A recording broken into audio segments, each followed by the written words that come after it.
Hello, ladies and gentlemen. We are going to talk about Igbophobia and anti-Semitism, and we will take a stab at it from a statement that I found in the stables of Donu Kobara, a veteran Nigerian journalist. She wrote,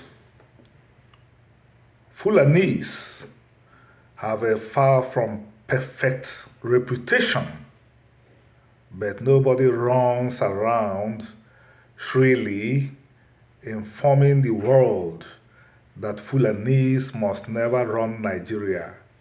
Meanwhile, a Vanguard reader, Vanguard is one of Nigeria's newspapers, who wishes to remain nameless, emailed me to say that Igbophobia, like anti-Semitism, has no justification, neither will it ever end. I will say a few things about some of the persons and individuals that I have, some of the persons and the institutions that I have mentioned in this talk. Donu Kobara is a non-Igbo Nigerian journalist. I see her, I've not met her in person, but I've watched her work from a distance. I think that she is one of the few Nigerian journalists that have the right kind of education for journalism. By the way, I studied journalism briefly before I went on to become a lawyer.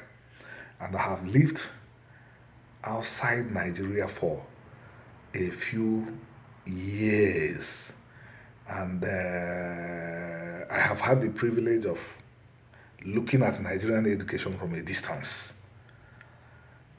It's unfortunately, Nigerian education is unfortunately not where it should be. I have said repeatedly that the average Nigerian, among these average Nigerians, you would find PhD holders. Think that the only two religions in the world are Christianity and Islam, because that is what the schools teach. But I think Don Kobara is one of the few journalists that may be outside this orbit of seeing the world so narrowly. Then, the Vanguard newspaper is one of the enduring newspapers in Nigeria. That's where she wrote what I read. And then she quoted somebody who did not give the name, who wrote her that Igbophobia, like anti-Semitism, has no justification. Neither will it ever end. And I decided to use these to bring some enlightenment about these two things, Igbophobia and anti-Semitism. I have studied both systematically, intensively, and extensively. And both are the same, they are not different. Igbophobia is what anti-Semitism is called in Nigeria. But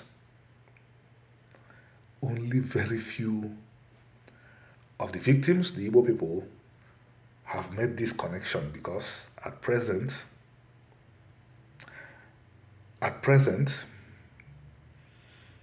most have other priorities than really examining the over 400 years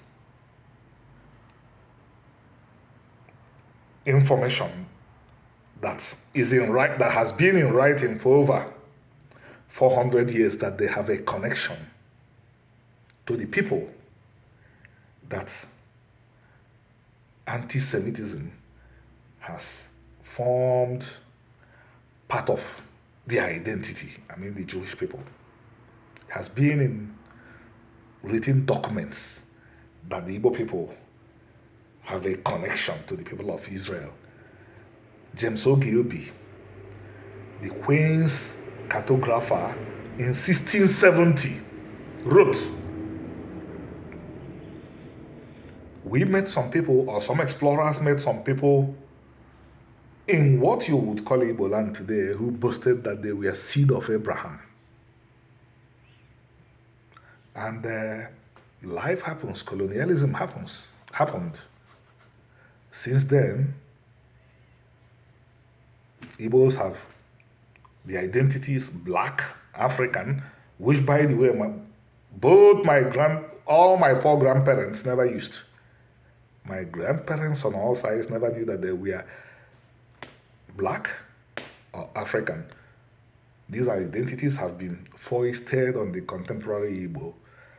So, a lot of them have imbibed this and they have not gone ahead to.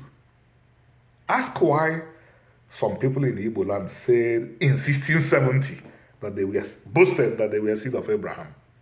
So, accordingly, it's been difficult for them to know that Igbophobia is anti-Semitism. And the confusion continues to run rampant. Some non-Igbos have of late begun to write on social media to find connections between another term that has absolutely zero connection to the Igbo people, Bantu. They have also begun to find ways to connect the Igbo people and that. So with all this confusion, people are not making the right connections. And even when people want to study, they are bogged down by a lot of factors. They are not in a society where people value the people that are knowledgeable. If you go to Facebook, you would find the characters that are celebrated. None of the people that have really contributed to the growth of society are celebrated. So people are not making the connections. But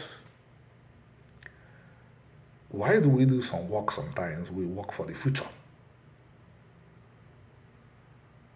The professor at the Nnamdi Azikiwe University took a look at my book, The Igbos and Israel, an intercultural study of the largest Israelite diaspora, or largest Jewish diaspora, and he wrote a review. He may have retired now, but because this is an esteemed academic, definitely in his 70s now, he wrote that, Remy, Igbos are, in time, the millions of children that Igbos are producing, because the Igbo people have scattered all over the world, will rise up one day and ask who we are. Who are we? He said, and they will look for your works. So we are not necessarily doing what we are doing so that the contemporary Igbo will do the right thing, but we are thinking of the Igbos 100 years from now. For now, the people are beset by a lot of problems. Even the ones you find in the synagogues don't know much about the Igbos. They don't even know that they began to adhere to Rabbinic Judaism because they are Igbos.